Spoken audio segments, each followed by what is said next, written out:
Hey guys, it's Wanda from Crazy Days. Just a few little tips on freeze-dried shredded carrots. I have 4 trays that I just took out of the freeze dryer. It looks like and feels like straw. And it kind of looks like shredded cheese. And these can be used any way you want to do carrots. I make Danny's salad with it, but you can make a soup. You can put it in a cake or cupcakes or cookies or any way you want to use carrots. Put it in anything.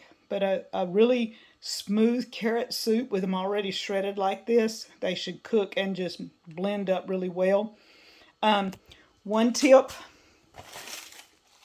when I'm putting these in the bag, I mash from the bottom up and get as much air out as I can, and then I bend it over and get as much air out, and then I seal it.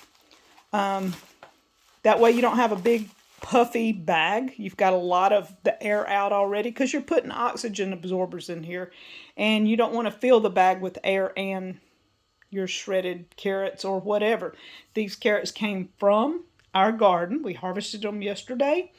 I've got 4 more trays I'm fixing to put in the freeze dryer, and then clean these 4 trays, and I'm going to make 4 more trays. So that gives me 12 bags, because each tray is 1 bag. So that's 12 bags of freeze-dried carrots for future use. Isn't that awesome?